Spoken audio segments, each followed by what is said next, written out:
So we wanted to think of a way to let players know they're about to enter the EU LCS studio, and so we thought of traditional solutions like putting up a banner, putting up flags to let people know where they were. But at the end of the day, we felt like being here in Berlin, there was an opportunity to do something a little bit more local. My name is Attila. I run a company called Peach Beach together with my mate Lars. Our specialty is wall design because of our history and development in graffiti.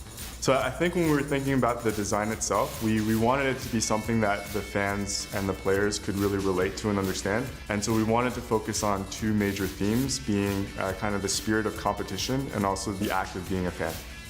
The sketch was very detailed but not completely elaborated and executed like a finished artwork. We tried to hide a couple of Easter eggs in there so that the true kind of League fans will be able to find little nuggets that they can relate to. I especially like the person with the Timo hat because I'm a big Timo fan myself. And I also like the team being all together after winning a match. It's nice though, it's nice. That actually looks a bit like Faker. I think it's worked out really well.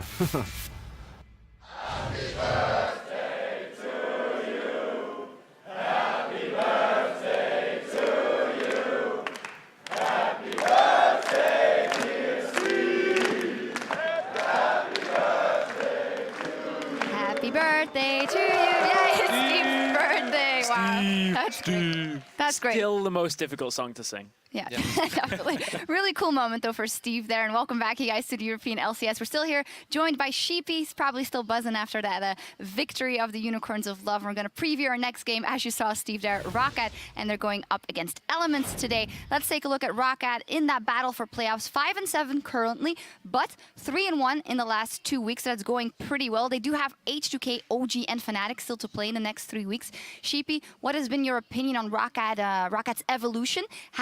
Have those scrims finally translated to the stage, or?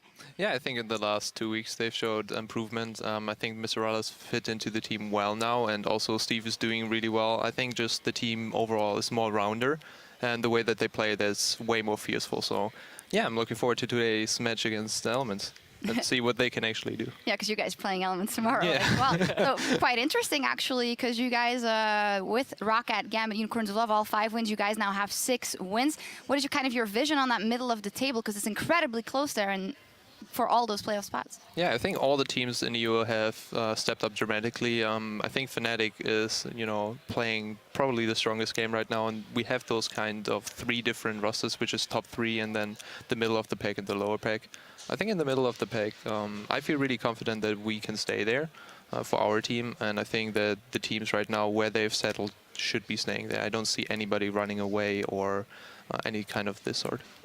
I think the thing to keep in mind, though, is for these middle-of-the-pack teams like ROC, like Elements going into this game, every single win is going to be perhaps the most important of the split. Take it game by game, make sure you get the win on the board. And I feel like the teams that are going to adapt to the meta game the best are going to be the teams that are going to be succeeding. The ones that can bring in the aspects of poke or the hard engage in reply, I think those are really going to be the ones that will rise above. Yeah, and for ROC, that has been Nukeduck on Varus, as said, 80% kill participation when he's played that in their 3 wins in the last couple of weeks. How on the rest do you think that they've been doing in the meta, Sheepy? I think they do really well actually in the meta. Varus games are really, really strong, and as someone who has seen Varus from the start, I think that if you are managing to pick up the meta game, play those kind of poke champions that are being floating around all the time, Jace, Varus, yeah, you're just making your team so much versatile.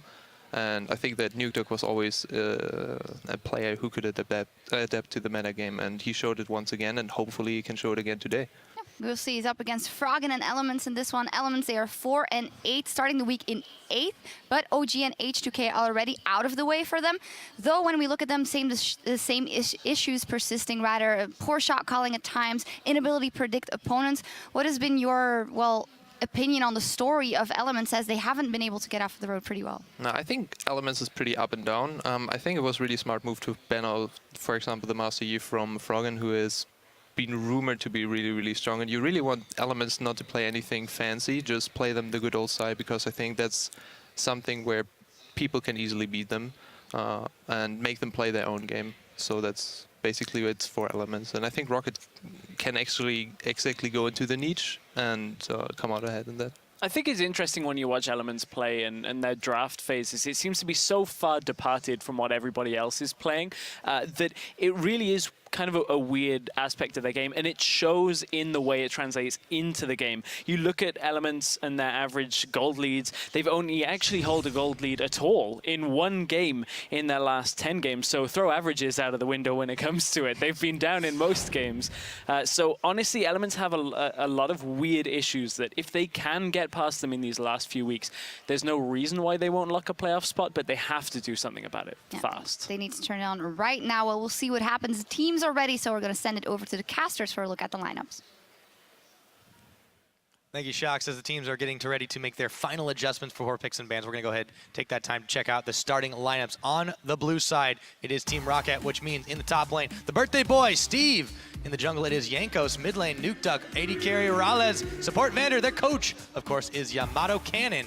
And then we'll switch it up a little bit, go over to the red side of the rift where we've got Elements. That means it's going to be JWoww in the top side, Dexter in the jungle, Frog in the mid, Tabs the AD, Nif support, and Martin Mogensen, the coach for them. Yeah, obviously Martin Mogensen returning since Nif stepped down from the coach position. Back in the hot seat. He said, put me in, coach. I was like, oh, I'm the coach. Well, fine, let's play some support. And Elements initially looked a little bit better, Sally, but they still have the same flaws across the board, and they just play so passive. You know, when mid lane meta is shifting, they go for this super laid-back approach, and there's been comments where people have, you know, putting the alarm clock on snooze because Rocket notorious for late game.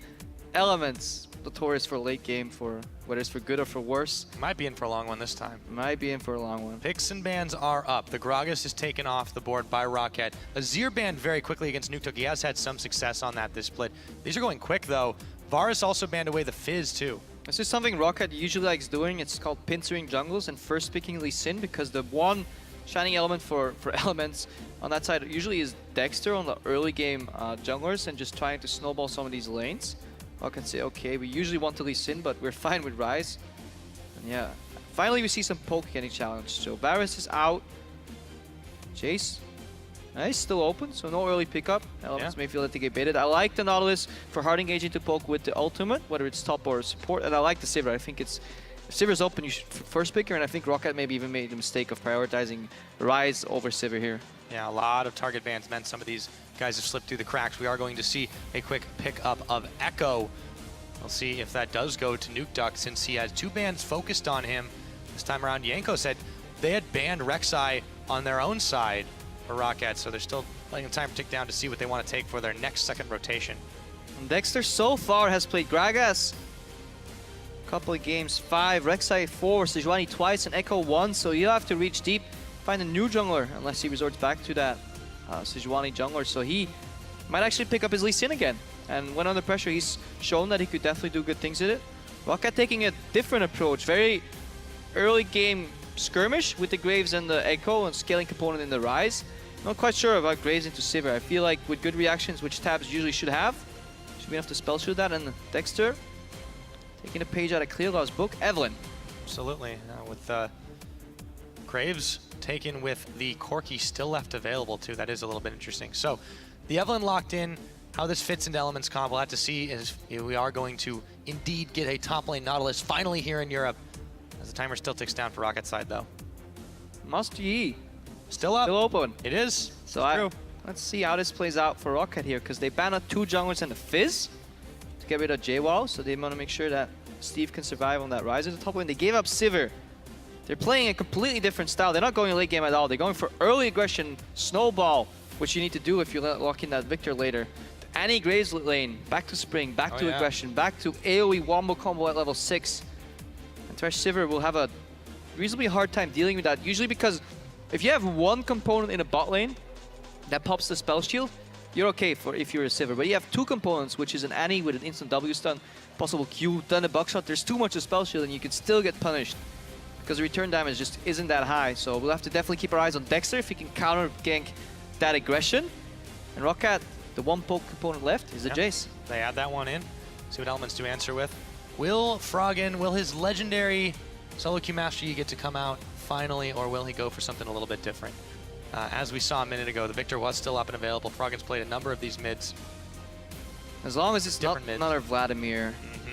Oh yeah, and It we worked a actually couple times. we haven't noted it just yet because it's so common to see that Nautilus in support. But obviously, since the Thresh is here, this is going to be a top lane Nautilus for the first time, and I feel like it could actually, or expected rather, to do well into the Rise later, especially combined with ganks. There's so much offensive CC, and Nautilus top lane is in a sense comparable to Maokai, that he relies a lot on his base damages, builds tanky, a lot of HP on his side for that shield, and then just wants to snowball that, and just has a lot of crowd control, and he's just a CC bot kinda. So this is really interesting that the Twisted Fate pickup, this gives an extra element, 2 elements of global pressure, not just for his ult, but obviously the Evelynn if you don't know where she is. I mean, there's so much that Rocket are going to be uncertain about. If elements don't get quashed quickly, this could be a rough game for Rocket. I like the TF pickup because Jace usually sits back a little bit in the mid lane, but you have very, very big aggression coming out from the Rocket bot lane, and on top of that, you can really just teleport top lane. What is a Ryze gonna do if it's even lanes and you show up and you just gold card him? That's enough time for JWoww to connect, you know, the ultimate from his Nautilus, follow up with the Ridge line, and then Ryze is gone. He's just obliterated. So this could be a good opening. Just want to see if Froggen can get to the level 6 safely. And then yeah, Elements. I like what they ended up drafting here, honestly, and then Rocket, a completely different approach with the more early aggression. And They the do jump have combo, too. scaling component, and this might be double tier though. It might very well So be. mismatch, you know, double tier in mid and top lane, whereas their bot lane is hyper aggressive. So that they want to use the Anti-Grace to buy some time, get those carries rolling. But yeah, will Elements shut the door? Usually they don't in the early to mid game. Well, we'll have to see this time around. Why don't you guys at home tell us what you think? Is Rocket gonna ride that into the late and take a victory here, or will Elements manage to grab one on the board, keep themselves competitive for the playoffs as we get ready to go into game number 2? Rocket versus Elements on the birthday of the top laner, Steve. Let's see who comes out victorious as we're on to the Rift. We might see a lot of blood because a lot of squishies on these teams. Steve, on his birthday, as you just said, relatively squishy early game. Annie gets blown up immediately. Nukeduck, if he gets caught, he has cleanse, but very squishy. Look at the junglers. Evelynn, yeah, usually squishy in the early game, goes very low in that first clear. So let's see. I'm very interested to see how this game will play out and what the strategic choices will be for these teams. Yeah, I want to see where Rocket decide to focus their attention early because they do have a lot of powerful scaling up. The bot lane should be able to take care of itself. Elements are stacking heavy on this top side. JWoww revealing himself obviously as the top laner is not going to give too much information away, but if he clears Steve away, he might be able to go in early, get those wards down for vision. Elements want to swap for multiple reasons. Graves, Annie should beat Silver Thresh quite handily. Ryze is inferior in a lane swap to almost any matchup because he wants to just get that tier scaling and going. So, and then Nautilus has a lot of basic utility. Just quote from Jat, you know, the best thing about having Nautilus in the top lane is having Nautilus on your team. Even in the lane swap, he still offers that basic CC, what you need to shut down these like max range scaling compositions in terms of poke. And then you dodge the aggressive component of Rocket. So Elements should be looking for a lane swap here. The map has been divided in 2 parts. So we should be able to see that come out. And obviously the Riptide from Nautilus is just so good for double jungling because even level 1, it starts at the 6.7 seconds cooldown, so 7 base, because people are running 5% CDR. That's quick. And as you level that up, it goes down to 4 or 5 seconds cooldown. You can use that a lot, and use that base damage of that to add up over time while you build very tanky. Nautilus scales well with HP on his shield. And though it does look like Rocket has definitely had the better of these games earlier on, or rather in this split so far. You go back to week 4, that last time these two met, that was actually a win for Elements. So if they win this here, they're 2-0 against Rocket, who are actually being zoned away from this Gromp. Rallis and Vander show up in tabs, and Nif realize that they might have been had here. They have to take the 2v2. They have to do it now. So Elements with an incredibly greedy start. In addition to starting with their bot lane at the weak side of Rocket, invading very deep alone, they send their jungler and top laner to start at their weak side. So they start in 2 offensive quadrants, which is very risky. I would have liked Elements just start 4-man in that bottom left quadrant of the jungle. They're facilitating that XP, and then even if you get the 2v2, you at least guarantee that your bot lane can take their Gromp. Elements very greedy, and they get punished for it. And this puts their bot lane behind in the matchup. Also behind in terms of damage because they just got chunked out. They were late to lane. They lose the lane from position. They lose the lane purely on matchup. So Dexter, he needs like a Hail Mary gank right now. Yeah, he's going in very, very early level 2. See if he can find some damage onto Rales. Staying just out of range of the vision. Tabs, Sniff. They're going to get the Ignite off onto Vander, but Tabs might melt before this is all over. Dexter turns his attention to the enemy. There's first blood. They will be able to take it. Maybe not a Hail Mary, but a couple of points for Elements to start this game off. And this is crucial. Dexter shows up with the level 2 cheese red buff, straight gank. Because he had to. Elements, Sniff, and Tabs were getting zoned right there, and you saw the aggression from Vander. That works in every case except when a jungler just shows up. Dexter finally using that offensive power of Evelynn and her invisibility to his advantage. This could be enough to snowball, you know, buy enough time in that top lane. We'll have to see.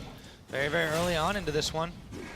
The bottom laners, or the top laners in the bottom lane, I should say, they're getting off to a rolling start, but it's Steve who's getting himself the advantage. Look at that CS difference. Yeah, he's a 40 CS to, or 15 CS to 6, and now Nautilus has to CS under tower, and this is a problem that Elements has very often. Now Nautilus has an auto attack reset on his W, so chooses to use it.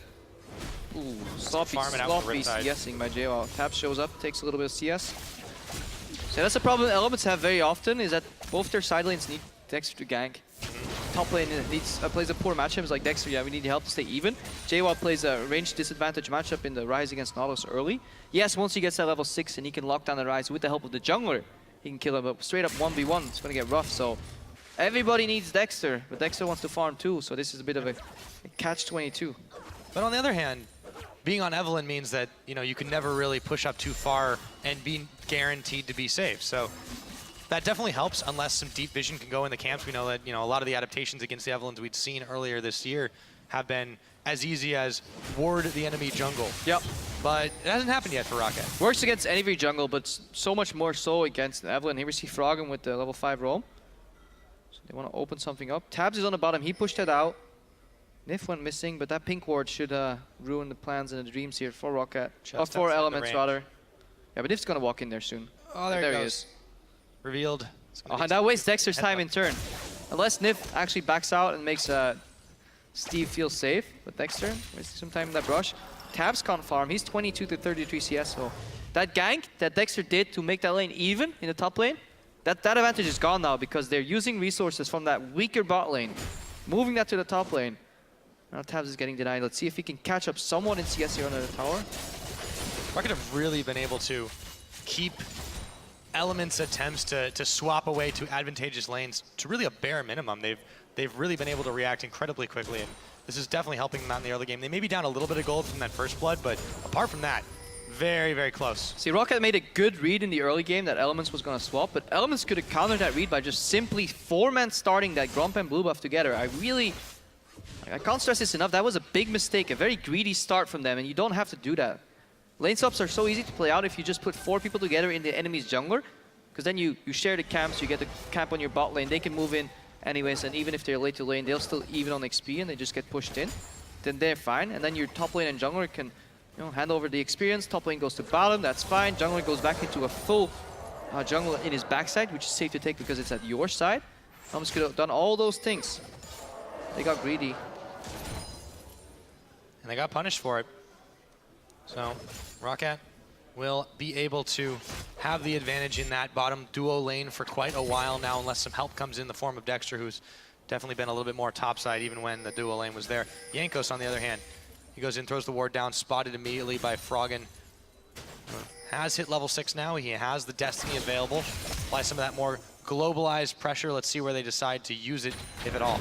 Yeah, we're not going to kill Nuktak in the mid lane unless Nif roams and then Dexter flanks from the other side because he has that cleanse. So in return, what are you going to do? You need Froggen to TP somewhere. JWoww is still looking for that level 6. Once he gets that, then maybe they can combine the Destiny upwards. Nuktak's doing his best thing of playing as aggressive as he can. We might see a play here. Destiny is available. Dexter sneaking in. Looking for Steve. There it goes. They're going to turn their attention onto him. Froggen comes around the back. They will take him down. 3-man stack. While Rocket was trying to do same thing on bottom. Now Nuktak, he was pushing that mid lane already, so he got some damage on that mid lane tower. You always want to cross map. Usually what mid laners do against the TF, if he goes top, you push in mid, damage the tower, and then move bottom, and either steal the blue buff, for example, or dive the bot lane. So Tabs right now, he's on panic clear duty. He wants to make sure that wave never enters his tower. Doesn't want to get dove. JWoww, good aggressive flash there, and Steve honestly played up too far forward. Should have been aware of that level 6 timing, because it's pretty obvious, you know. JWoww on the CC bot like Nautilus with the Destiny out. You really want to call whenever Froggen moves or disappears even a little bit from mid lane. Just back off, back off, back off. Too late, and good opening by Elements. Yep. 2 kills to 0. They have built themselves up a little bit of a goldie despite losing fairly handily in that bottom side. They're still staying relevant. And the other thing about this Sivir, you don't have to get ahead on it. As long as you can be relevant enough to press R when you're all grouped up, you can still get that utility. Yeah, Sivir is fine playing with a mild CS deficit. However, the Rise getting free farm. Yes, he died, but he's not going to die again. Usually in the top lane of your, back in the day, whenever somebody died, it was very heavy 1v1 matchups. So if you die once, you keep dying. I don't think Steve's going to have this problem, so we'll need to see repeat ganks from Elements to keep him down, because he's stacking his tier right now. Just going to take a look at my screen. He's at, oh, not that much, 46. But right, so It's going to be a little while. Still a while for Steve to stack that up. Still, we always know Rocket, they like to go for these later game things. Elements has historically been that way as well, but they've kicked it up a little bit early on. Jankos now coming to help up on the top side. Dexter coming in tow, so both junglers looking to make this a party in the top lane for Steve's birthday. Yeah, and usually these 2v2s, I feel Elements might get the shorter end of the stick right here. Jankos finally doing what he needs to do. You identify the prime target for your opponents to gank.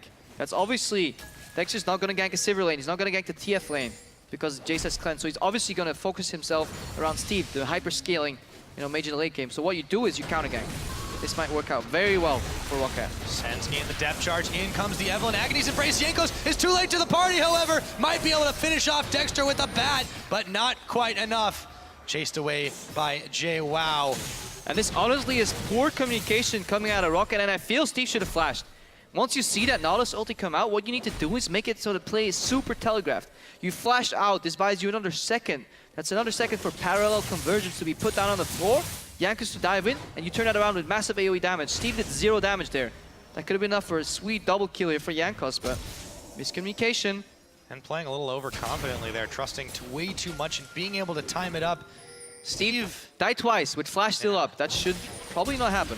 I mean, a lot of people talk about how Steve tends to die very early. That was his 9th death in, what, pre-10 minutes or so? Like, that is getting a little bit ridiculous. I just had Spellsy letting us know that pretty much the most out of any top laner in the LCS. Yeah, by quite a margin even. Definitely adds another first blood to that list right here. He was leading the first bloods. The second place was 2 first bloods down.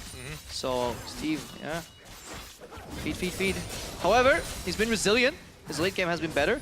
Yeah, and he's on Rise too, so he definitely has a lot of ability to continue to roll forward. Now when Vander hits 6, this very passive farm bot lane for Elements gets turned upside down because the Tibbers is enough to close the gap, and then collateral damage from Graves with the buckshot can just AoE, just evaporate the Thresh mostly. So when you play this matchup, you want to defend your AD carry, but take one wrong step, Nif, and you're donezo, you're gone. And that's why Rocket is now moving their jungle to the bot lane. They gave up on Project Steve. Jankos wants to farm some and get an opening. Dragon, looks like it's going to be procced here by Elements, so they will be able to secure this unless, of course, Rocket do make a move to defend. They have 3 members in the bottom side, but they're not going for it. Jankos seems to be a little bit He's late. He's late to the party. He was late to the party in the top lane. He's late to the Dragon party now. Jankos is sitting on a 0-0-0 right now. Not quite usual. We used to call him the First Blood King. Then he fell off. Then he started doing well again in the games. Very good early game presence, activity. But right now, he's not showing that usual Jankos self. It's been Dexter who's had all this pressure. And yes, we said at the beginning that he wasn't necessarily where he needed to be because everyone needed him everywhere, but Elements have accepted the fact that their bot lane's going to be a little behind. JWoww has been helped out quite a lot, and this has been Dexter getting some early gold. He's picked up both the kills starting off, and the Evelynn is definitely a threat that Rocket have to recognize.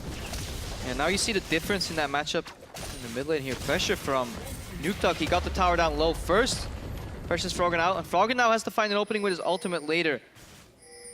We see people roam around, set up for a potential bot lane dive, but looking at the top laners, both have teleport right now, and this is the difference in this matchup.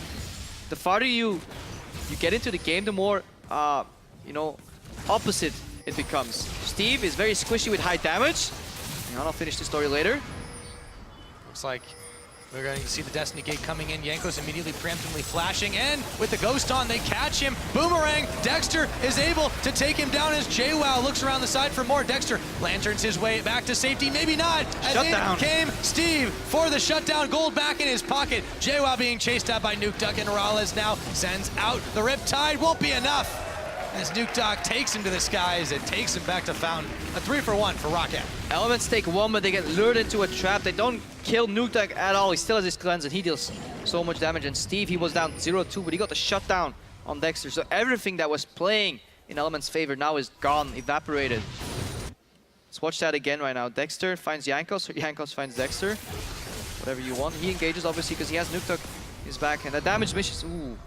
I think this is actually bad, because if the damage hit, maybe Elements played a little more careful. Has a stun.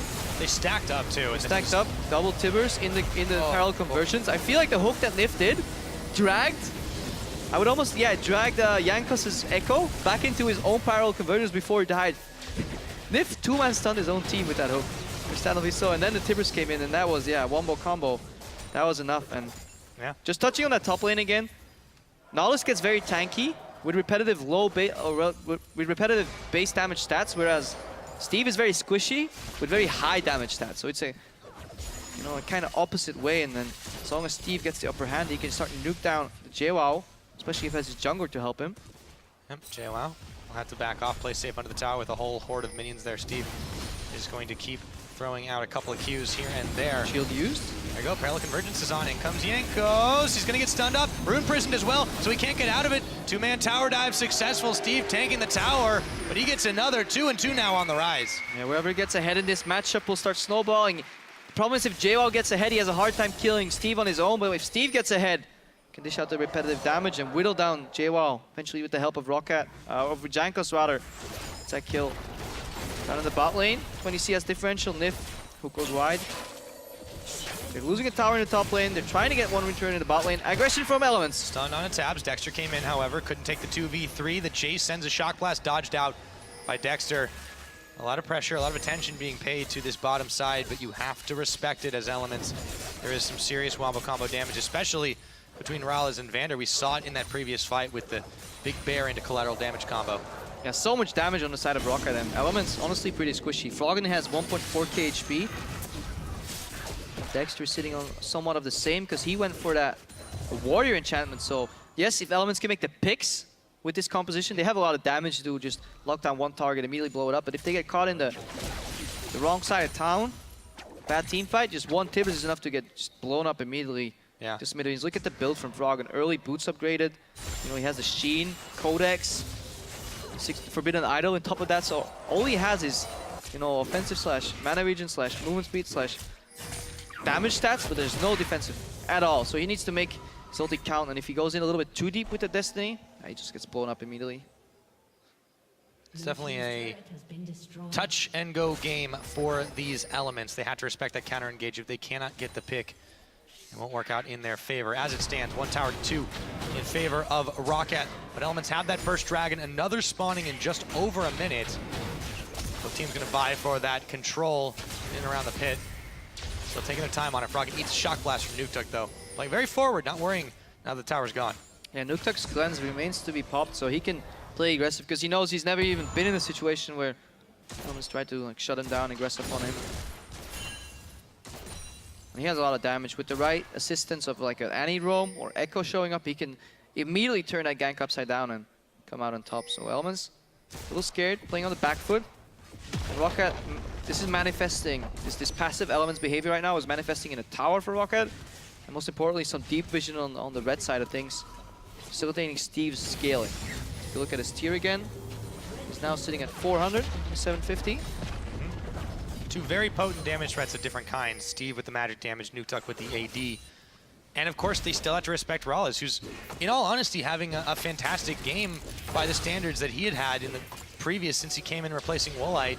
He's been all right. He's done what they've needed in a lot of these games, but he's never been really the highlight standout. And right now, sitting on the Infinity Edge, basic boots, working his way towards even more. Looks like some armor pen there. He's definitely making Elements fear him, and that's only the mid-game threat.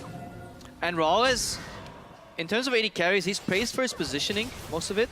but also in terms of what he gets from Rocket in terms of gold share is relatively low. But what he does with that, he deals a lot of damage per gold spent. And that's a stat we're tracking as well. Is damage matters, but it also matters how much you do with how many resources. And Wallace in that regard does very well because damage per gold spent, he's the highest in the European LCS right now. So he definitely makes every penny count. And that allows for Rocket to open up that gold to different carries because he doesn't need as much to do damage. So they give it to Nuke, they give it to Steve later on. This makes for a very versatile Rocket if they can get rolling, but they just still need to speed up that early to mid game. Yeah. Still so slow. Still very strong. Part of this is the composition that they have built for themselves, waiting for Steve and Nuke to get to these very powerful points. But for now, they haven't really given Elements an opening to get too many pickoffs after the initial foray onto Steve. He's come back thundering with an answer, had the Rod of Ages, still stacking up that tier. 4-man in the mid lane looking to try and push Elements further back so they can get a jump on this Dragon. Nif takes a shock blast to the back. Might be the cue to start. And I really like this Annie pickup from Rocket because with the distortion boots and those repetitive flash tippers, so much zone control coming out of Vander here. Putting Elements on the back foot, and Dexter, usually on Evelyn you want to flank, you want to find your way to the backside, just slow them down. But he's playing damage Evelyn, which kind of wants to come in second. Because if you go in first, you just immediately get blown up CC'd. 1 CC is enough to take Dexter down, and all that damage is wasted. Elements only 1 tank right here on JWoww. Yeah, speaking of Froggen, one might have to Destiny out of here. Oh, he's going quick, but in comes Steve, and he's gone. Magic disappearing act from Froggen. Saves his own life now, but that is not going to help him in the next few seconds. This summoner's burned. No Elements, because Rocket moved to the bot lane, they can now rotate to the mid and start sieging that middle tower. They group with Sivir, they have the TF ulti that revealed where Rocket was on the map. So they get information, but they're too afraid to go for the siege on the middle tower. They don't want to get womboed, so they move to the Dragon, which is a slightly wider area. They dodge the first shock blast, that is good. They secure the Dragon. Number 2 for them, so they definitely buy themselves a little bit there. Didn't go for the unsafe objective, instead went for the safe option. Still down a little bit of gold versus Rocket, but here we go, it's still fairly even. Now, usually at 20 minutes, in the last 6 games that were played, Rocket, they had a gold lead in 5 out of 6. Elements, they were down in most of the games. They only had 1 goal lead in their last 6 games, and that was what we're seeing here. On average, Elements was down about 1.5k, and Rocket, they were up on average 1.9k, so we see history repeating itself here. Rocket slightly ahead. 6 out of the last 7 games, they're now, have a goal lead, so it's what we were saying, they have the resurgence. They're getting better and better and better. They just need to learn how to close out these games, be consistent in their snowball, avoid an SK scenario where they kind of throw a bit at the end. And this is what Rocket will absolutely need to do if they want to compete with these other teams right in the middle. We've talked about Gambit earlier. We talked about Unicorns after they picked up that win just before this one. And if Rocket want to separate themselves from the pack, they need to be able to do that to close effectively. Right now, Elements, however, back to them. They're pushing on the top side. Steve and the rest of the crew are looking for a possible counter engage if they go too far forward. Parallel convergence, stuns up. JWoww, but he takes the Thresh Express. Back to the rest of Elements, and that will be a no-go for now for Rocket. Dangerous games from Rocket, though. They overplayed their hand a little bit because, remember, Mr. Wallace, he was down in the bot lane. He might be gold efficient in his damage, but if he's not there, won't be doing too much damage. Froggen obviously has that global repositioning tool, but it becomes very hard to use as long as this middle tower is alive. Once the tier 1 in mid drops, you have the opportunity to open up the map and you can make a lot of better rotations, just pick-offs. Just opens up the map, and Elements really need to find a way to get that tower. They got the tier 1 on bot, they just group for the tier 1 on top. Another dangerous one, tier 1 in mid. Now looking to siege tier 2 here. A lot of Rocket members. Elements only have JWoww and Nif, but they're looking for Dexter to go for the flank, but Nif is already down. Collateral damage. Dexter turns right around, and down goes the tower. The Tibbers wombo combo. Yeah, Froggen completely out of position in that bot lane. He's not even in range to Destiny on the top lane either. He's gonna push down bot. If you're looking to trade tier 2 towers, Steve recognizes this. This is why you see him basing on your minimap right there up on your screen. And Jace, if you let him uncontested hit those towers, and Graves too can just dash in with the E. 2 easy towers for Rocket, and Elements dropping the ball. Easy towers for them, taking advantage of the mistakes of Elements, pulling even further ahead in the gold game. This time they pretty much tripled their lead. Tabs is going to try to make something of it in the mid, but doesn't have anyone else to back him up there. Elements don't seem to be effectively grouping here. Yeah, if you're playing for picks, you need towers open so you can make that distance on the map. You want to make the map wide, spread it out. So members are individually farming left and right, so you can pick them off. Invisible Evelyn, not too many pink wards from Rocket. You have the Destiny to reposition. Since the laning phase, they haven't really had to worry too much about Dexter. His pathing has been a little bit odd, I would say. I don't think it's odd, he just gets put on the back foot because whenever he gets an advantage, Elements as a team managed to nullify. He's involved in every single kill for Elements so far, 3-1-1. They went for one play where they reached too far into the cookie jar. They got their hand, caught. Rocket turned that around, 3 kills for 1. That was a key moment of the early game right there. Right now, he's looking for a new opening. He's getting slowly more tanky though. Problem is he has to build both against heavy AD and heavy AP. Steve and Nuke dealing a whole lot of damage. Yeah, just look at Frog at HP bar. One big shock blast, all it takes. You can't group up too much against that either, and you can't go solo because Steve might be able to just find you out. Meanwhile, some counter jungling coming in for Jankos, flanked by Nuke Duck and Vander. Now they turn their attention towards the bottom side. Wave pushing in the mid. No one there from Elements to defend it. They're going to stack 5 members. They have wave clear though. They do have wave clear. So Rocket recognizing that there's enough wave clear, they can't really commit to a Tibbers dive either. They have to back out, get out, and we're setting up for a relatively passive mid game. However, a lot of wards on the map for Elements, but mostly defensive. If you look at it, all those little red dots on the map earlier in their own jungle, couple them. The other person's blue, but they're not really spotting too many Rocket members with their wards. And you said they need to be able to get these pickoffs, to get themselves in a position where they can take 5v4s, 5v3s, 4v3s, etc. They haven't opened those opportunities because they haven't been placing the wards down. It's been difficult for them to really do much, but grab a tower here and there while Rocket are back to base. Yeah, mainly they haven't found an opportunity like that because they have no split push advantage. It's very easy if you play a pick comp, if you have one guy that can beat his direct adversary. Say JWoww is so far ahead of Steve right now that he can push him out of the lane. That you can set up plays like that, chain reactions. Move Steve in, move him out, try and catch somebody off guard. But Elements is constantly on the back foot. Whenever somebody from Rocket shows up, they have to disengage, move away. They do indeed. So now they try to make a play down bottom. There's still some duo lanes for the defense. It is Rallis and Vander sitting there, and let's see if Froggen can maybe get the jump off him as he stands around the side. No, he's just going to back away. They're really just trading farm a little bit back and forth now. Elements still unable to find anything 25 minutes on. They've got the Dragon advantage, but that's about it. It's so hard for Rocket to find an opening right now, but they're fine scaling. They have a Ryze and a Jace for late game. They have no worries going to that late game. Perhaps the Graves falling a little bit behind. They took 5 towers already. The only tower left is that tier 2 tower in the bot lane, but it's so hard to reach because overextending on these lanes makes you prone for these pickoffs. So they're playing with the necessary respect. They're just waiting until Baron becomes an objective or potentially force, a group of Elements on this third dragon. I think that might be the way they do go for it now. A lot of Rocket members moving around. However, Rallis is a little bit further back as he goes to take the red buff. He's going to give Elements some time to get into position, but JWoww not there. He's got teleport. Tabs, got to get there in a hurry. Keep your eyes on JWoww teleport and Froggen Destiny this fight. This is going to separate a victory or a loss for Elements because they need to find an opening. Strike before Rocket know what's coming, but it seems not going to be the case. It's going to get taken out. Dexter steals! Stolen by Dexter as he takes the Lantern out. 3 dragons to 0 now for Elements. And now Froggen's rotating down a bot lane. There's no more objectives here to take as Rocket already destroyed his towers. They may be heading into a Baron for a bait, and then we'll see Destiny used from Froggen, and it's his choice. Am I going to continue or ulti out? Froggen will probably use his Destiny very, very soon. He's able to take that one tower, but the Baron is there we go. by Rocket. A lot of damage. Destiny thrown down for the global vision. Baron at half its health. Jankos tanking it all Taylor's up. going to flash over. Going in. Nif goes forward too fast. He gets popped. In comes Tabs. The bear is down. Jankos is going to get popped, however. 2 members of Rocket already taken down. Steve, he's taken out for a double kill now as Elements all of a sudden turn their attention to finishing off the Baron and get it. What a fantastic play from Elements right here.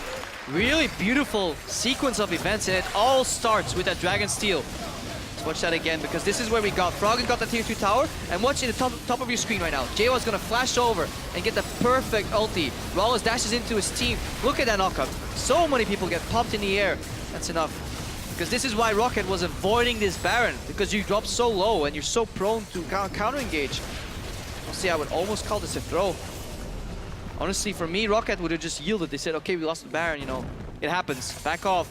Send somebody down to bot lane to deal with Froggen, but good pressure from Elements. Not only do they get the Dragon, they were thinking ahead of the game as well. Froggen immediately moved down to the bot lane, started pressuring that lane, that tier 2 tower, because he knew he had Destiny to join at the Baron. Good sequence of play on the map from Elements. And yeah, obviously Rocket gifting them that fight. Definitely good. And the Baron too. Good ulti by JWoww. Concept is enough. Him coming out of the wall, out of nowhere, caught Rocket like with their pants down. Yeah, they really didn't expect that at all, and as a result, Elements secure a Baron far earlier than they're used to doing. Usually is a long, long time before they go for it, but this time it worked out quite well, handily for them, and they have a massive lead, or a solid one at the very least. Yeah, on average, those first Barons, after the game time's over. Yeah, Rocket Elements do it on their own at 38 minutes, but combined effort combined with Rocket goes a lot quicker. You know, if you have 10 people involved in that Baron, you know, it's easier to take that Colossus down. So they've got the Baron, they've got 3 dragons to the none of Rocket, and every advantage early, it seems, has been negated. 5 towers to 5. Elements, with this Baron, they've got some time on the clock to really start pushing forward, and they don't necessarily need catches. Now they've got some siege. Yeah, now, most importantly, their weaknesses are being covered. Froggen, he was squishy, he has a Zhonya, so he can survive. And he has enough damage and mobility to stay out of harm's way. Look at Dexter, he went Warrior first, but he has the Banshees right now. So that's his magic, you know, in his checkbook. He's like, okay, damage first, check. Magic resistance second, check. Right now he wants to build armor, and then he has everything done. So he's a force to be reckoned with. Elements have the pressure, the gold lead. They might have Rallis too. Hate Spike's not going to connect. No, he dashes away, and he was able to walk away after that. Elements still had the pressure on the top side with the wave, though. Now, Nif should just play back. This strategy should play defensively and be more of a Lantern bot rather than to try and connect hooks. So if he plays on the front, he might need like a 2-man Tibbers. They really need that Lantern to be able to play forward and still escape. They're actually going to take the safe route for now. Let's Rouse and crew clear this one up. With Froggen on the bottom side pushing the wave, you also had JWoww and Dexter into the mid, but they just back away. They're playing the game of feed the minions to Rocket rather than try to push in the towers with this Baron. And 1v1 split is definitely what they want to look for, and then they want to ward in between the lanes. Look at the wards that Elements have on their escape path. They definitely don't want to get flanked in that top lane. Froggen's fine. He's just looking for an opportunity to use Destiny. Just want to find somebody that overreaches their bounds. Worst case, they keep this up constantly until the next dragon. That's going to become a win condition for Elements. Once you're at 3 dragons, you get the 4th one and you immediately put pressure on the game. Yeah, and 4 Elements as well. They are not always the team that secures the most dragons. You know, coming into today, they'd only secured about 17 to the 32 of their opponents. You know, that's roughly half the dragon, or rather 1/3 of the dragons in all the games. This time they got 3 to none. They're definitely playing above and beyond what we've seen from them so far in this split, and you have to wonder if it's all coming together finally at the end. Yeah, well, I'm not quite sure if I could make that statement. Honestly, I feel Rocket's gifting a lot of things to Elements right now. Yes, Elements had a good early game, but they needed that cheesy gang from Dexter in the top lane. Well, not cheese, call it a beautiful strategic opening. Call it what you want. Dexter ganked level 2 with red buff. He preserved the early game, then he starts snowballing. Elements eventually overreached, but then Rocket made a big blunder. Yeah. Hang on, Steve. JWoww. Outside of the parallel convergence, the red buff still being fought over. Dexter's not done with it just yet. This is something you see teams do a lot. When they lose an objective they were so sure they were going to take, they do like, I wouldn't call it tilt, but they want to make up for the loss. You know, it's called chasing a loss, and happens in poker a lot where people don't make rational decisions because they want to get to the state they were in previous. Rocket were sieging that 3rd dragon. They were so sure they were going to get it. Then Dexter walks in and steals it, and Rocket's like, okay, we need to make something happen. Look at the bottom though. We can't go mid. We got the towers. We can't go top. So they say, okay, let's try and force something at Baron. And they didn't think ahead too much. We're clear in their foresight, and then Elements capitalized so well. We're in prime position to actually close out this game and escape the relegation danger. Yep, keep themselves ahead in the books, and for Rocket, you know, they need this win, considering especially the Unicorns picked up theirs earlier today. Rocket, every single game counts, especially when you have as tough a schedule as they do going forward. 3 of the top tier teams, all 3 top tier teams, still 1 game remaining. The Elements look to start off this dragon this time. Look at the shock blast and the offensive zone from Rocket. Are they gonna do to Elements what Elements did to them at the Baron? It's gonna be a tense fight. Everyone's here. The dance commences. Dance of Dragons. Still waiting on the next one as Jankos gets caught in. Dashes away, phase dive. Dragon still being fired down though. Rocket may be able to secure this unless Dexter can get it. No! It's taken by Jankos. The fight starts off. Steve has to flash the hook. Everything resets, but the Dragon is in Rocket's hands. And the lanes were in a good position for Elements to stall this out. Rocket actually have an opening in the mid and the top lane here. They have to deal with bot lane though. This is Elements' way of forcing them back to base. Do not lose their tower in the mid lane. Crucial smite here coming out from Jankos. He gets that Dragon. And we saw that hook from Nif on Echo. That's the one target you don't want to go on unless you can chain CC him. Because if you give him one opportunity to use his chrono break back to his ghost. Hang on, Steve is chasing Dexter here. Looking for it. Jankos going in onto Dexter. Hate Spike's flank, flashes the parallel convergence, running away as fast as he can. The rest of them are there, and Rales collaterals him down. I'm not sure why Dexter was still around and how he couldn't escape with his flash. Probably should have just flashed earlier, stayed out of sight. Yeah, it's hard to run away when you're wearing heels. I wouldn't know, Pyra. It's true facts. I'll just leave it at that. So one member down now for Elements. This gives Rocket with 15 seconds on this next Dragon to set up some vision, but I don't think they'll be making as rash of a decision as they did last time. No, but it buys them time. Dexter falling here is crucial in terms of the tempo. Just Rocket knows they're playing 4 against 5. They can move in anywhere. You know, they get those wards down, and Froggen, yeah, he has all those wards in the bot lane. They're no use. Destiny comes out. There's no Dexter this time though. He's back up, but he's had Watch a long JWoww way from Fountain. JWoww sends out the Riptide, gets stunned up. They still got some AoE damage, just trying to buy some time for Dexter to arrive. Nif is gonna get the hook off onto Nuke Duck. Baron is helping him out, but it's taken down by Rocket, and Elements suddenly have to bail out. Or do they? Going back in, looking for Nuke Duck. Hook is flashed. On the hunt, they were chasing him down, but didn't have enough. Rocket secured the Baron, but they had to get out. Rocket secured the Baron, and most importantly, Vander managed to preserve his flash this fight. So we'll see aggressive push from Rocket coming out with the potential of a flash Tibbers. Destiny is still down. Suddenly this game got swung upside down again. They're quite the mirror of the earlier scenario. Now it was Elements losing the Dragon and Rocket picking up the Baron. Not exactly in the same order, but pretty much turning itself right on around, and as a result, Rocket still behind in the gold game, but they close the gap just a little bit here. It's only about 4,000, a little bit less than that differential, 35 minutes in, and Elements look to be setting up what they hope is a brush bait. Rocket move into that area. Aggression happen here. Good position, honestly. Dexter's up ahead too. With the convergence. Rocket's still playing very, very safely here, though.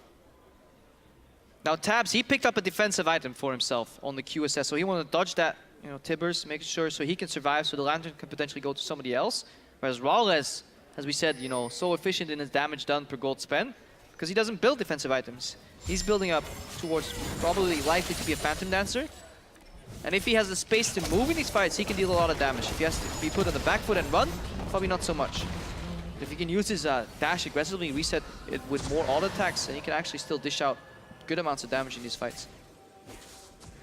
So despite the Baron, Rocket give up a tower by not defending it. Elements took the long game for that one and were able to take it down. Rocket have really yet to utilize this Baron very effectively. They're not pushing deep into Elements territory. Very conscious of potentially being caught out. Yeah, definitely respecting the picks from Element, because all Rocket need is one good opening, one Tibbers, one parallel conversions hitting, one snare even from Steve, and then just piling on with the damage, just obliterating Elements. Element's trying to you know, prevent that before he gets set in motion. And the invisibility from Dexter is definitely a worrisome case, but finally Rocket push in. Only 2 members here though, but it's being defended by just JWoww. Shouldn't be able to hold the line for much longer. Rales has some serious damage he's putting on this tower. Riptide comes out, Rales avoids it. Dragon in 2 minutes. Hello, now, Elements. dodge the hook. Elements are there for the defense. They've ruined Prison. JWoww, down goes the tower. Shock blast flying. Hit Sniff again, inhibitor. I don't think they can defend this one. Watch Dexter flank, watch at the bottom. This is what we want to follow. Is Dexter going to get that flank off, yes or no? Running out of time here. Inhibitor will just about That hook's never going to connect. Down. Dexter took way too long on that one. Yeah, his team wasn't in position. Really, the flash from JWoww is what sealed the deal at the Dragon fight, or the Baron fight rather, because you want JWoww to flash it, draw the attention. Then Dexter wants to come in. We said this earlier. Secondary engage. Looking for Jankos. Destiny is on. Can they catch him? Parallel convergence. Hook is going to catch Jankos. Will he be able to go in? He's going to chrono break, but still fall. Froggen had him with the card. Dexter moving in. Froggen as well. Tibbers goes Messiah down. it. He missed it. No, there we go. Oh, no, that was the reverse Messiah where he ultis in, and usually what people do as Froggen picks up this 600 kill in the LCS, usually what TFs do is they port in, and then press Zonia. And Messiah did it first and was renowned to do it. And then people figured out we can do the reverse Messiah. When everybody is expecting you to do it, good supports like Vander, they can, you know, pixel perfect hit you as you land with the Tibbers. So to avoid that and get it too deep, you just press Zonias before you land, and you make Rocket look stupid because 4 people converse on the TF Destiny particle. Honestly, it didn't do all that much, but it just looks so funny. But it's a pretty stylish way to follow up your 600 kill. Yep. So Style point. Definitely give Froggen some style points for that one. Dragon's coming up in about 30 seconds. They're going to back really quickly, but Rocket might actually be to the party a little earlier. Let's see what Froggen can do as he pushes out the bottom side. Staggering the backs, that's what you need to do. A good CDR for Froggen, which means Destiny will be up again, and this is what they need to do, Elements. They want to put pressure on the bot lane, have vision around the mid lane so they see what's coming, play with that information, and look for a flank. You know, Dexter, you don't want to get him storm the front. You want JWoww to distract people. JWoww's flash is coming up. If they can stall the Dragon for that flash, that's what they need to do. But Rocket won't give them the time. Any time. Dragon's going down very quickly. It is picked up. They are able to capitalize quickly, get themselves number 2, delay that aspect that is so crucial to Elements here. Good decision making by Rocket here. Saying, okay, if we give you time to set up the place, set up the flanks, yeah, things are gonna get dirty. Nope, just take down the Dragon, get the hell out of there. Avoid that split push from Froggen, avoid that flash from JWoww, avoid that flank from Dexter. 2 to 3, and Myra, we said it, we're in for a long one. Oh yeah. Oh, a very, very interesting back and forth too. I believe you said in Champion Select, excited to see what Elements can do with this comp, and what Rocket can do with theirs a little bit different as well. It has definitely been a big game by all accounts, 39 minutes in. I don't think either side played the compositions to their perfection, but there's a decent amount of respect coming out from Rocket. Some solid plays from Elements with the occasional, you know, overreach. So I think both teams are playing on the same level, respectively, you know, of League of Legends. But vying for those middle spots in the playoffs. Yeah, honestly, remember where we are in the standings. Rocket was tied for 5th coming in this week. 5 wins, Gambit, Unicorns of Love, and Rocket. But of course, Elements, they might have been down in 8th, but that is only 1 game apart from those teams right in the middle. So everything counts. Everything can change the balance of the standings. Just 1 game is all it takes. And Yeah, we're definitely. approaching 40 minutes for that. For Rocket, if they drop this match, Elements ties them, I believe, in the standings. I know it's a tiebreaker. Suddenly from being 5th place, they dropped down to like tied 6th almost, because the Unicorns just hopped up 1 win. So everything can shift so much, as Shock said over in the opening of the shows. Everything is in flux in our middle of the table. Fnatic, they don't care. Fnatic don't have too much to worry about, that's definitely true, but we'll get to that one a little bit later in the day.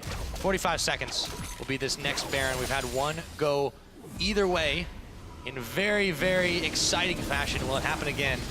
We'll have to find out. Something Pepinero actually has done against Elements in one of the matches. Played a split push TF. Constant nuisance, because you can't commit to a push, because if you don't make that 1 minion wave count that you're going to hit into the tower, then on the other side of the map, TF will just take a tower of your own. Dexter face check, but has Banshees. Froggen threw down the Destiny. Looks like Rocket's still playing respect game. It's too far, Elements. Not going to work now. Yep. So in the end, nothing gets done. Still continuing to try and split push the opponent. Froggen is on the mid, while Steve is on the bottom. And they dance around the Baron, which has just come back up for the rest of Rocket and Elements. And the bottom split push right now is what's worrisome for Elements, because they just use their main engage tools, which are Destiny and On the Hunt. Their bottom lane is under pressure. They need to send JWoww there to deal with it, but then the momentum is in Rocket's side, so crucial. Said that before. Many crucial things this game, but very important, let's put it that way. Next minute or so from Elements while they wait for their cooldowns to come back into their favor, and that top lane to push out, hopefully. Somebody to deal with that bottom wave.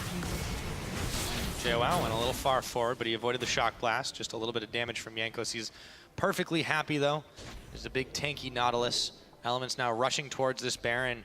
Rocket are all in the middle here. Elements are just going to start this one off. This will prop the instantaneous response. Teleport coming out from Steve. Can they stop this one? Shock blast hits Sniff. They bail out immediately. In comes Jankos. Chrono breaks back into JWoww. Separated from his team. Forced to flash. Followed up on. Taken down and blown up. 1-0. Miscommunication. Rocket sending Jankos, but he can obviously counter break backwards. Elements sending JWoww, and he's stuck. And now On the Hunt have to be burned again by Tabs as it just came off cooldown. The Thresh Express getting Elements, the rest of them out of danger, but they can't afford to leave here. Yeah, and Rocket getting the fruits of their labor right here. The split push initiated by Steve forced Elements to do this. They wanted Steve to teleport. Dexter Looking for the flank. Live with flash. Hook. Hook on Catches Brawler. Rales. They won't go in on him though. Dexter goes in. He gets stunned up for just a second, or rooted up, I should say. Steve gets taken down by Tabs. The crit, the double kill. Vander goes forward for the bear, but it won't be enough. Triple kill. Triple. Tabs is going for more. Froggen's coming in. Gets the gold card. Takes him down. Steals away the quadra, but Elements don't care. They're on to pushing mid. What looked like miscommunication turned around with, honestly, bravado from Tabs coming out.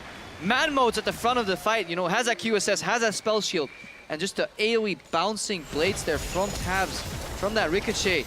And then as he gets stunned, he launches out his boomerang blade. It was so beautiful because even if you're stunned, it'll still come back to you. And Elements, finally Tabs is stepping up to carry that E. Was renowned to be, and that was a fantastic fight. Off the back of it, back to form. Nexus Tower number 1 falling. Nexus Tower number 2. The death timer's too long. Elements have done it. They topple ROC and move up the standings.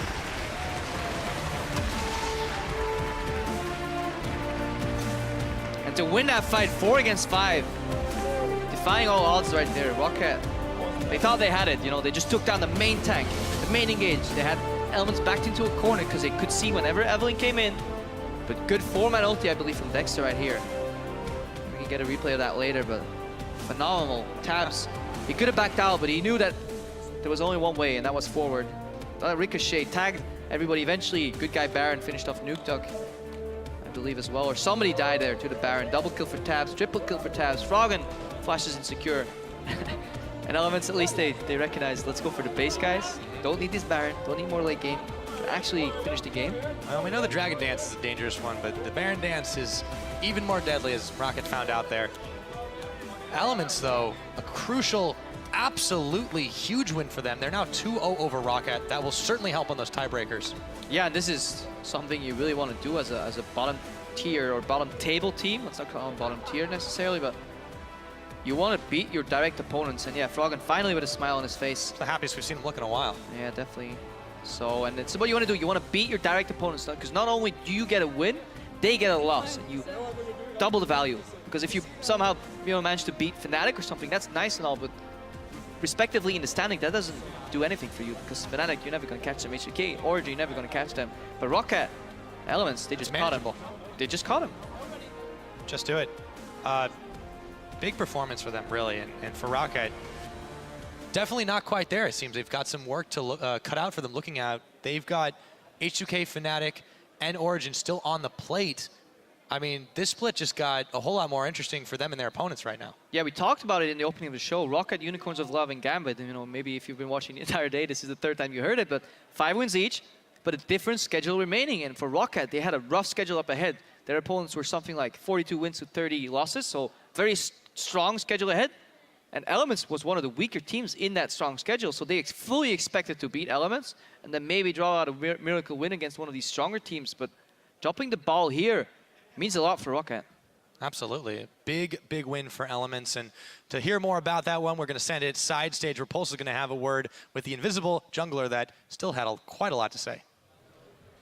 Thank you, Pyra. I'm here joined by Dexter from Elements after his win. First off, congratulations after taking down Rocket. First off, I wanted to ask you your opinion on Nautilus top. It's the champion that we're seeing now come into the top lane. We've seen it in every single region. EU has been the last one to pick it up.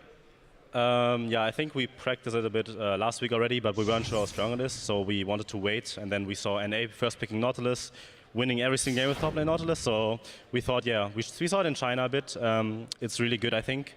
It's a new Maokai in my eyes, because he has lane pressure since level 1. He can push in.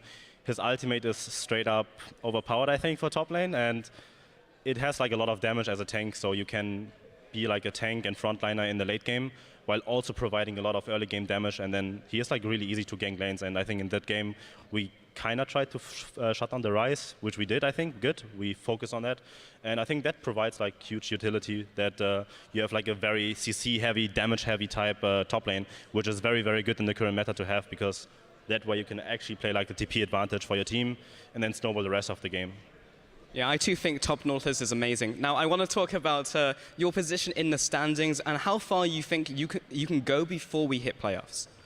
I'm not even sure what our score is right now. I think it's 5-8, yeah.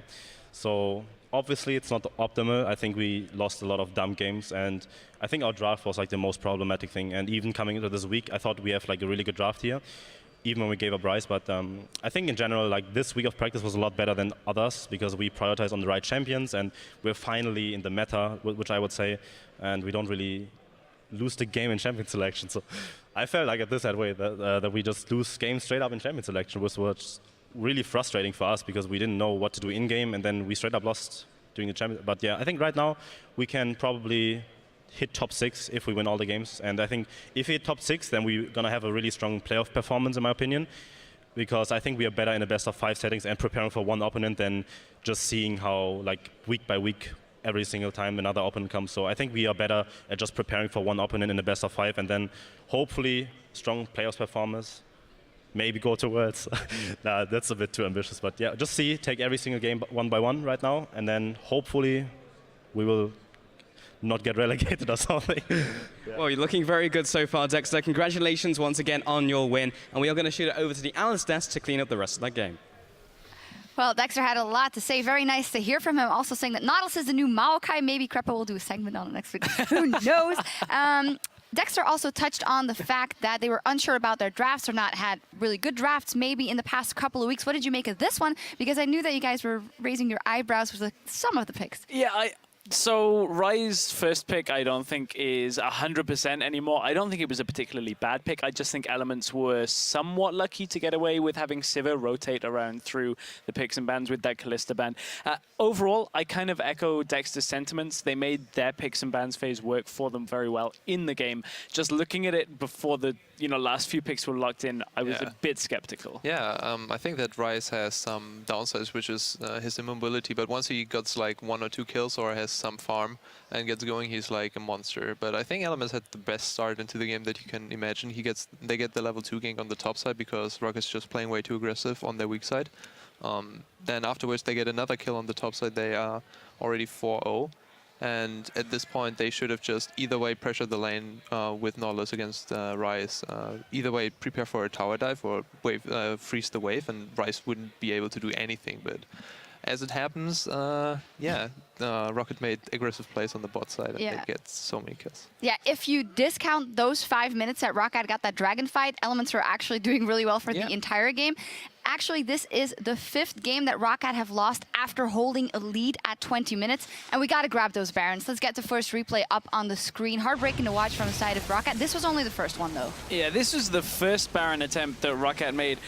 And honestly, this was kind of just a weird call overall. They knew Twisted Fate was on the bottom side, but you always got to keep in mind he's going to appear in this fight when he does. And from here, great engage coming out of Elements. Yeah, I feel like that Rocket was just not prepared. They have all the tools, Annie with Flash Tibbers, but she only Tibbers Thresh, who is not really a threat, and then from behind comes Nautilus, and honestly, they just kind of wombo comboed them, and yeah, in the end, come out with a Nashor that was free for them. So I'm a little bit surprised that Rocket like overdoes it, and there was a lot of hectic. I think there needs to be more communication how to actually turn on the Nashor when you know that the enemy is coming, because that didn't seem any kind of organized. It's not free if you kill a lot of people. that is true, but you know, it was afterwards. It's true. It seemed to be buy one get one free in this game because the same thing happened a second time. Pretty much, almost exactly the same thing. If we take a look at the second Baron replay that we took from that game, basically Rocket managed to get themselves a bit of a catch to start this one off. You can see the Nautilus was not available for this fight, but keep a track of where the crowd control is actually being held onto. Vanda still has Tibbers for a and Flash for a very long time in this fight. And Tabs is just able to get so much damage out to get this double kill early on. Still, well, Vanda still could have had Tibbers available at any point in this fight. Didn't really have the targets to go for, and Rocket again get punished for starting the Baron. Yeah, this is like normal mistakes that you see in the EU LCS, and we all need to fix, like us included, which is this kind of being on the same page. They have the Flash Annie Tibbers. They can turn any time, and Grace actually wants to turn Miseralis. Tabs. And yeah, at this point they just don't turn. And you see Annie going in first, getting absolutely one-shotted, and then Graves afterwards flashing in, and you say that you could do that at the same time, you can do that in the prior state. Yeah, just about being on the same page, and I think we all need to learn on that. Yeah, you say we all need to learn. Do you think that is, well, the mistakes are the main difference between the top 3 and like the rest of the middle of the table? Do you all have a good level if you play your best? I think yes. If everybody plays their best, we have a really high level. You can see that some teams are just coming out really, really strong where you don't expect them to be. Giants having those, for example, Ezreal pick and just playing so well with it. But then you have some kind of rotational mistakes where people end up like getting tower dove, and at some point we should be able to fix this. And I think EU LCS is on a really good way. Fnatic being really far ahead, making the least amount of mistakes, and you see how it's, you know, showing in the scores. They are 12-0 now, and yeah, I think just shout out as well to their strategical play. I think this is something where if we see more in the ULCS coming that through, we will have really interesting games. Yeah, and talking about top teams in a few minutes, Origin will try and hold off Giants Gaming as Pepinero and his team look to pad their record and keep themselves safely in playoff contention. We'll see you back here in 3.5. Theatrics is just not our element. Oh my god. Are you trying to get him now? Oh my god. I think yes. Permission to take off my headset, Tomistan. Is able to take him down as JWoww looks around the side for more. Dexter lanterns his way back to safety, maybe not. Shut down. Came Steve. Let's fight, let's fight, let's fight. Rallis. I'm looking right. Rallis. Nice. Steve. Rise. Finish Baron. Baron. Nice. The double kill. Vander goes forward for the bear, but it won't be enough. Triple. Towns is going for more. Froggen's coming in. Elements have done it. They topple ROC and move up the standings.